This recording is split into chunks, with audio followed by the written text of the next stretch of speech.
ये वीडियो देखने से पहले हमारे चैनल को सब्सक्राइब करें, लाइक करें और शेयर करें। मैं बिहारी लाल शास्त्री इंडियन एकेडमी के यूट्यूब चैनल पर आपका पुनः स्वागत करता हूं। हम इससे पहले क्रिया बिंदु पर चर्चा कर रहे थे और उसमें हमने जाना था कि क्रिया को 3 भागों में वर्गीकृत किया जा सकता है, जिसमें पहले बिंदु को हमने जान लिया था कर्म के आधार पर क्रिया। कर्म के आधार पर क्रिया को 2 भागों में अकर्मक, सकर्मक व पुनः सकर्मक के 2 भाग, एक कर्मक व द्विकर्मक जाना था। उसमें एक सूत्र हमने लिया था कि कर्ता और क्रिया के बीच प्रश्नवाचक शब्द किसको और क्या का प्रयोग करें। यदि उत्तर में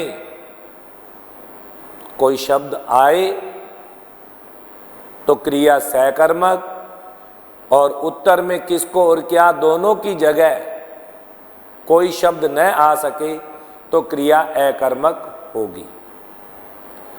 और एक कर्मक और द्विकर्मक के संबंध में कर्ता और क्रिया के बीच किसको क्या दोनों में से किसी एक की जगह ही उत्तर आ सके तो क्रिया एक कर्मक, वह दोनों की जगह उत्तर आ सके तो क्रिया द्विकर्मक होगी। इस बिंदु में प्रश्न इसी प्रकार से पूछे जाते हैं: एक कर्मक की पहचान, द्विकर्मक की पहचान, अकर्मक की पहचान या सकर्मक क्रिया की पहचान। आज हम क्रिया को जानेंगे रचना के आधार पर क्रिया। रचना के आधार पर क्रिया को हमारी प्रामाणिक पुस्तकों में 5 भागों में बांटा गया है। 5 भेद दे रखे हैं जो सरकारी पुस्तक है, लेकिन प्रश्न अक्सर इससे ज़्यादा बिंदुओं के संबंध में भी पूछे जाते हैं।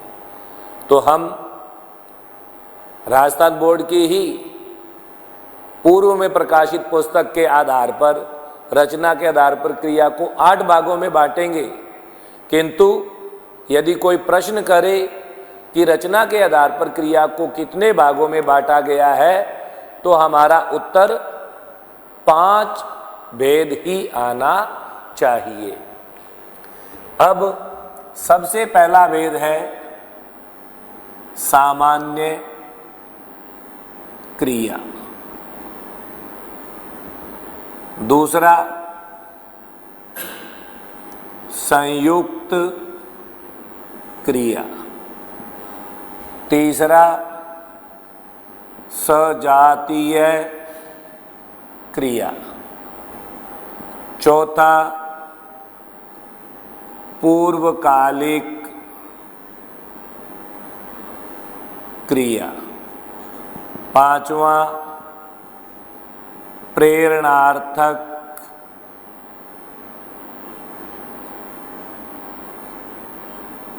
क्रिया, छठा नाम धातु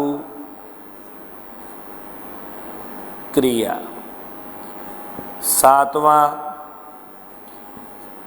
कृदंत क्रिया व 8वां सहायक क्रिया। इस तरह से हम इन नामों के आधार पर क्रिया की पहचान करना सीखेंगे। इसमें समस्या कहाँ आती है? हमारे सामने वाक्य बन के आ जाए और वाक्य में दी गई क्रिया के बारे में पूछा जाए, तब हमारे सामने समस्याएं आ सकती हैं। समस्या केवल उन्हीं विद्यार्थियों के सामने आएगी जो व्याकरण में दिए गए तथ्यों का ध्यान न रखकर तुक्का मारना पसंद करते हैं। तो तुक्का मारने वाले विद्यार्थी जिन्हें सूत्र और उसके नियम का नहीं पता, परिभाषा नहीं पता क्रिया की, वो निश्चित रूप से गलती करते हैं। कैसे, मैं आपके सामने उदाहरण देता हूं। जैसे हमारे सामने वाक्य बन के आ गया, रामू ने अपनी जाति की लड़की से विवाह किया। प्रश्न एक ही वाक्य में प्रयुक्त क्रिया है। प्रश्न ये होगा, 4 विकल्प बन के आ गए। पूर्वकालिक, सजातीय,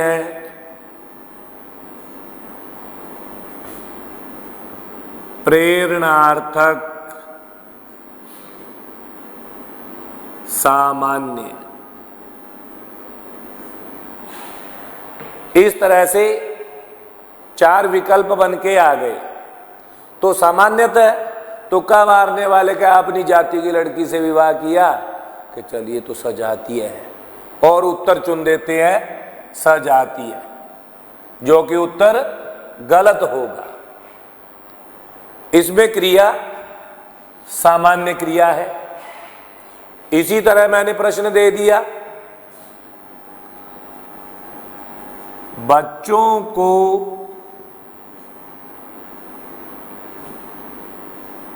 उत्तम पुस्तकें पढ़नी चाहिए। पूछ लिया वाक्य में प्रयुक्त क्रिया है, 4 विकल्प आ गए।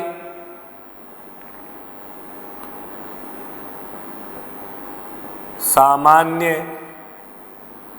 2, संयुक्त 3, प्रेरणार्थक 4, पूर्वकालिक। इस तरह से 4 विकल्प बन के आ गए। अब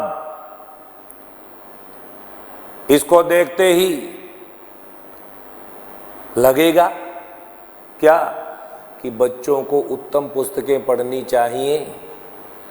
इसमें उत्तम पुस्तकें पढ़नी चाहिए, अच्छी प्रेरणा दी गई है, और अच्छी प्रेरणा दी गई है, इसी आधार पर क्या चयन किया जाएगा?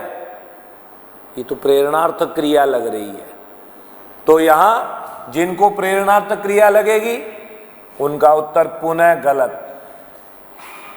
यहां पर संयुक्त क्रिया है।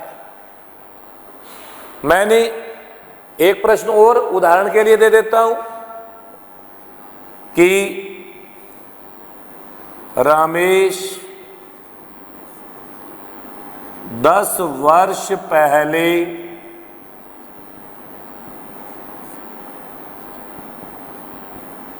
गांव में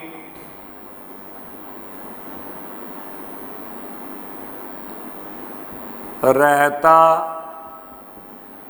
था। यहां आपसे पूछ लिया कि वाक्य में प्रयुक्त क्रिया है। 1 सामान्य, 2 पूर्वकालिक, 3 सजातीय, 4 सहायक। इस तरह से 4 क्रियाओं के नाम आ गए। जैसा कि तुक्का मारने वाले विद्यार्थी प्रश्न का उत्तर देते हैं क्या कि 10 वर्ष पहले।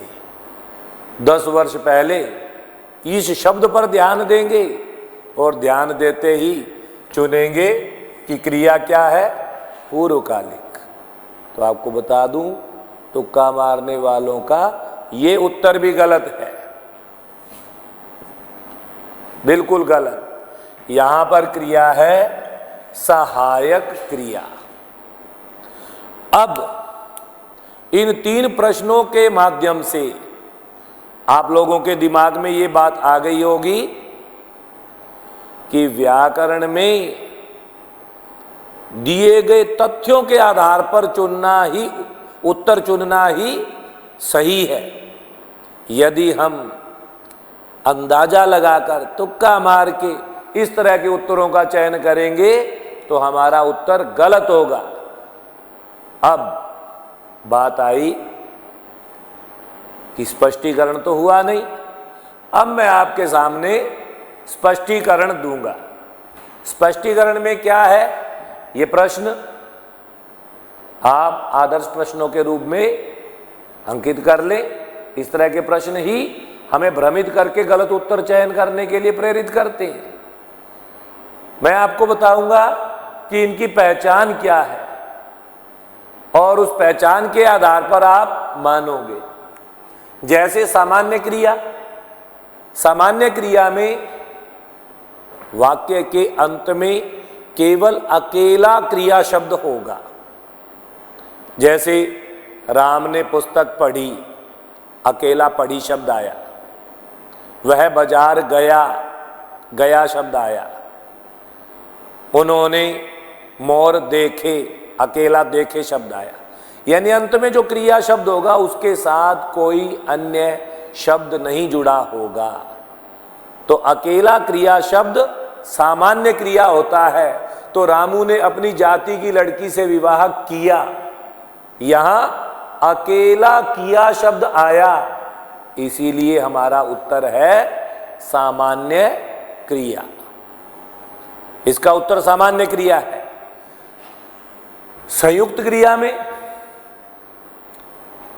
2 अलग अलग क्रिया शब्द वाक्य के अंत में एक साथ आएंगे।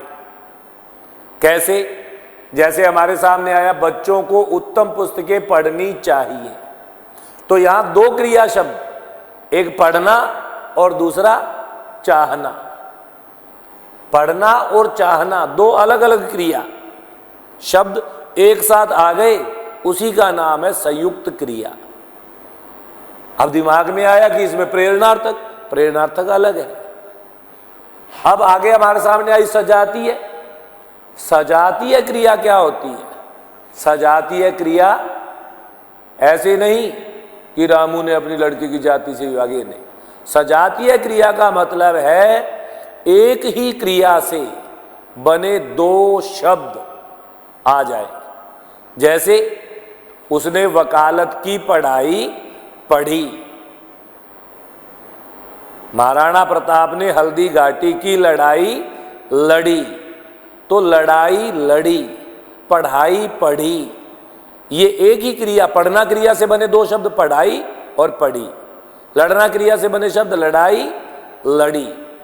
इस तरह से एक ही क्रिया से बने 2 शब्द आए तो सजातीय होती है। इस प्रकार की क्रिया सजातीय नहीं होती जिसमें अकेला क्रिया शब्द हो। पूर्वकालिक क्रिया, हमने अंदाजा लगा 10 साल पहले, अरे ये पूर्वकालिक क्रिया नहीं है। पूर्वकालिक क्रिया क्या होती है? पूर्वकालिक क्रिया की पहचान है मुख्य क्रिया से पहले होने वाली क्रिया पूर्वकालिक क्रिया होगी। और पूर्वकालिक क्रिया की पहचान होती है कि उसके अंत में कर जुड़ा होता है, मुख्य रूप से कर जुड़ा होता है। जैसे पढ़ कर, लिख कर, देख कर, सोच कर, ये पूर्वकालिक क्रियाएं होती हैं और ये मुख्य क्रिया से पहले आती है। जैसे राधेश्याम सोच कर बोला, मुख्य क्रिया राधेश्याम बोला, बोलना मुख्य क्रिया है। बोलने से पहले उसने कौन सी क्रिया की? सोच कर, यानी सोचना क्रिया की। तो सोचना पूर्वकालिक क्रिया हो गई, क्रिया के अंत में कर जुड़ा है। मैं कहता हूं कि केवल कर ही नहीं, के बाद और ते ही भी जुड़ता है। जैसे पुलिस को देखते ही चोर भागा, या चोर पुलिस को देखते ही भागा। अब चोर करता है, इसकी मुख्य क्रिया है भागना। भागने से पहले उसने देखना क्रिया की, देखते ही। तो देखना क्रिया पहले की, तो देखना क्रिया पूर्वकालिक हो गई। जैसे राम हंसने के बाद बोला। अब राम बोला, बोलने से पहले उसने हंसने के बाद यानी हंसना क्रिया की। तो इस तरह से मुख्य क्रिया से पहले होने वाली क्रिया पूर्वकालिक क्रिया होती है। ऐसा नहीं कि रमेश 10 साल पहले गांव में रहता था। ऐसी क्रियाओं को पूर्वकालिक क्रिया नहीं मानना। तो इसके बाद प्रेरणार्थक क्रिया। प्रेरणार्थक क्रिया उसे कहते हैं जो कर्ता खुद न करके किसी अन्य से कराए। जैसे किसान डाकिये से पत्र लिखवाता है। किसान लिखवाता है, लेकिन यहां पर लिखवाता है, लिखना क्रिया हुई। ये क्रिया कर्ता ने खुद न करके डाकिये से करवाई, जैसे भी उसको प्रेरित किया। तो प्रेरणार्थक क्रिया वो होती है जो क्रिया खुद न करके किसी अन्य से कराई जाए। जैसे मैं उदाहरण दिया करता हूं, मां बेटी से बर्तन मंजवाती है, ये प्रेरणार्थक क्रिया है। उदाहरण दिया करता हूं, लोग हंसते भी है कि मां बेटी से दामाद को पिटवाती है। अब इसमें क्या है? पिटवाती है। कौन? मां। प्रेरित किसको किया? बेटी को। तो यहां पिटवाना क्रिया में जो क्रिया हुई है वो कर्ता मां ने खुद न करके दूसरे से कराई है। ऐसी कोई भी क्रिया जिसे स्वयं न करके किसी दूसरे से कराया जाए उसे प्रेरणार्थक क्रिया कहते हैं। नाम धातु क्रिया। नाम धातु क्रिया में क्या है? नाम धातु क्रिया में क्रिया शब्द खुद नहीं आते। क्रिया शब्द खुद नहीं आएंगे। नाम धातु क्रिया में होता है नाम धातु। नाम कहते संज्ञा को, सर्वनाम भी संज्ञा के स्थान पर आते हैं। तो नाम धातु का मतलब जो नाम है, चाहे वो संज्ञा है या सर्वनाम, उनको क्रिया बना देना। यानी जो शब्द क्रिया नहीं है उनको क्रिया बना देना नाम धातु क्रिया कहलाता है। कैसे? जैसे हाथ क्रिया शब्द नहीं है, लेकिन इससे क्रिया बना दी हथियाना। हाथ से हथियाना क्रिया बना दी, नाम धातु क्रिया। लात संज्ञा शब्द है, लात से हमने क्रिया बना दी लताड़ना, नाम धातु क्रिया है। तो इस तरह से रंग, रंग क्या है? संज्ञा है, जातिवाचक संज्ञा, क्रिया बना दी रंगना। तो ये जो क्रियाएं क्रिया शब्दों से नहीं बनी, संज्ञा से, सर्वनाम से, विशेषण शब्दों से। विशेषण से कैसे? जैसे गर्म, गर्म से गर्माना, ये क्रिया बन गई, तो गर्म विशेषण है। तो इस तरह से संज्ञा से, सर्वनाम से या विशेषण से बनने वाली क्रियाएं नाम धातु क्रिया कहलाती है। कृदंत क्रिया आप प्रत्यय बिंदु पढ़ेंगे। कृदंत व तद्धित क्रिया, कृदंत व तद्धित प्रत्यय, उसमें क्या होगा? क्रिया शब्दों के अंत में जुड़ने वाला प्रत्यय कृदंत प्रत्यय होता है। तो ऐसी कोई भी क्रिया जिसके अंत में कोई प्रत्यय जुड़ा हो वो कृदंत क्रिया होती है। और व्यवहार में या भाषा में प्रयुक्त होने वाली क्रियाएं सभी कृदंत तो होती ही हैं। ध्यान रहे, कृदंत क्रिया के संबंध में कोई प्रश्न बन के नहीं आता। कृदंत क्रिया के संबंध में केवल इतना पूछा जा सकता है कि हिंदी व्याकरण में या हिंदी भाषा में सर्वाधिक पाई जाने वाली क्रिया निम्न में से कौन सी है, तो आपका उत्तर कृदंत, क्योंकि व्यवहार में आने वाली क्रिया सभी कृदंत होती है। पढ़ता है, इसमें ता प्रत्यय जुड़ गया पढ़ना क्रिया के सामने, कृदंत क्रिया हो गई। अब आ गया सहायक क्रिया। सहायक क्रिया में क्या ध्यान रखोगे? सहायक क्रिया अंग्रेजी में जैसे पढ़ते हैं helping verb, is are am was verb, यानी किसी क्रिया के अंत में है, हूं, था, थे, थी आदि आ जाए तो वो सहायक क्रिया मानी जाती है। लेकिन ध्यान रहे, है, हूं, था, थे, थी क्रिया शब्द के बाद आए तो वो सहायक क्रिया है, क्योंकि वो क्रिया की सहायता कर रहे हैं।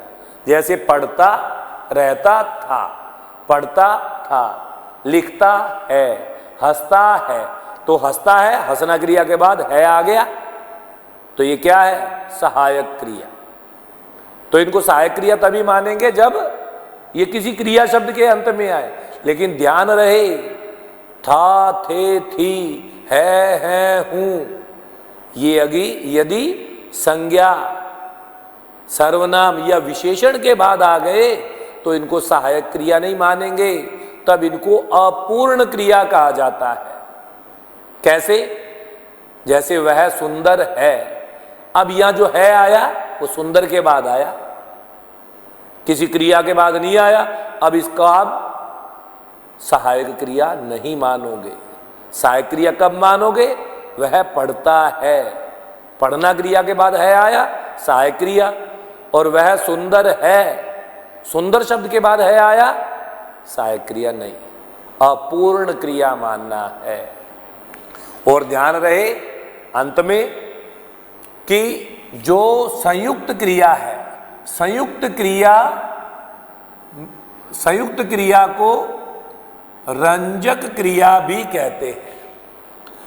संयुक्त क्रिया में बाद वाली क्रिया को रंजक क्रिया कहते हैं।